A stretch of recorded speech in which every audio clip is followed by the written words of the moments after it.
সন্দেহ আছিল, কিছু সমস্যা আৰু দুমোজাও আছিল, কিন্তু অৱশেষত ফলাফল আকাংক্ষিত ধৰণেই আহিল।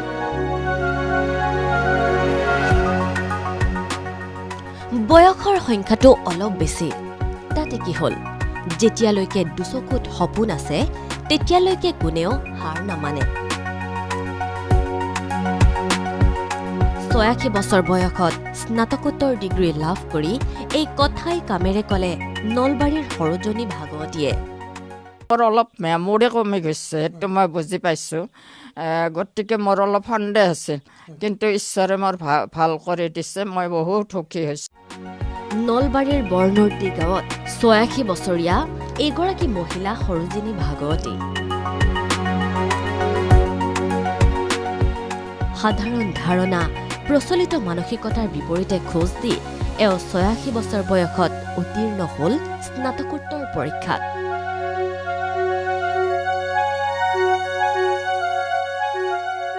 জীৱনবোধৰ অতুলনীয় ধাৰণাৰে সফলতাৰ এই সুন্দৰ খতিয়ানেৰে সৰোজিনী ভাগৱতীয়ে অৰ্জন কৰিলে গুৱাহাটী বিশ্ববিদ্যালয়ৰ সৰ্বাধিক বয়সত স্নাতকোত্তৰ উত্তীৰ্ণ মহিলা হোৱাৰ স্বীকৃতি। ভৰি এখন ভাঙিল, তাৰপিছত মোক একো কাম কৰিব নিদিয়ে, ঘৰুৱা কাম কৰিব নিদিয়াৰ ফলত মই সময়ত কি কৰোঁ, একোৱে কৰিব নোৱাৰিলে মোৰ আমনি লাগে, খালি বিছনাখন আৰু বাথৰুম।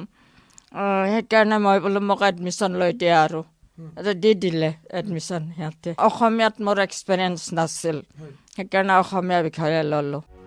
অসমীয়া বিষয়ত স্নাতকোত্তৰ ডিগ্ৰী লাভ কৰা সৰোজিনী ভাগৱতীয়ে অৱশ্যে এইবাৰেই নহয়, ইয়াৰ পূৰ্বেও ৭৩ বছৰ বয়সত ৰাজনীতি বিজ্ঞান বিভাগতো লাভ কৰিছিল স্নাতকোত্তৰ ডিগ্ৰী। সময়ৰ সদ্ব্যৱহাৰকেই মূল মন্ত্ৰ হিচাপে লৈ আগবঢ়া মহিলাগৰাকীৰ জ্ঞান পিপাসু মনোবৃত্তি কেৱল তেওঁৰ বাবেই নহয়, এয়া এক উৎকৰ্ষ সাধনৰ সমল, প্ৰেৰণাৰ পথ সমাজখনৰ প্ৰতিজনৰ বাবেই। আগতো এক টাইম দিছোঁ আৰু এবাৰ, সেইটোত দিছিলোঁ মই পলিটিকেল ছায়েন্সত।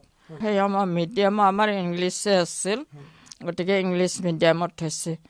সময় এনে অবাবত নষ্ট কৰিব নালাগে, সেইটোৱে মোৰ মূল কথা। সময় মিছইউজ কৰিব নালাগে, সময়ৰ সদায় সদব্যৱহাৰ কৰিব লাগে। বয়স, বাৰ্ধক্য, নিয়ম আদি বিষয়ক কেৱল এটা তথাকথিত ধাৰণা বুলি প্ৰতিপন্ন কৰি সৰোজিনী ভাগৱতীয়ে যেন সফলতাৰ ধাৰণাটোতো আনি দিছে এক নতুনত্ব, য'ত অৱশ্যেই কৃতজ্ঞতাৰ পাত্ৰ হৈ ৰৈছে তেখেতৰ ৩ পুত্ৰৰ লগতে পৰিয়ালৰ সদস্যসকলো, যিসকলে বাধা আঁতৰাই আগবাঢ়ি যোৱাত প্ৰতিপলে সাহস দি সহায় কৰি গৈছিল তেওঁক। সাফল্য আৰু প্ৰাপ্তিৰ উপলব্ধিৰ এই ক্ষণত অনন্য নাৰীগৰাকীলৈ অনেক শুভকামনা। জীৱনবোধৰ এই অনুপম মাদকতাই সমৃদ্ধ কৰি ৰাখক আগন্তুক সময়।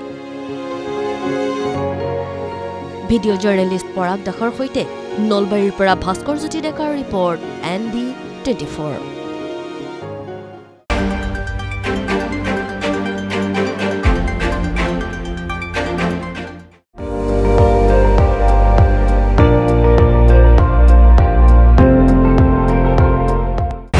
আপুনি চাই আছে ND24, সৰ্বশ্ৰেষ্ঠ নহয় সৰ্বোত্তমৰ দৌৰা।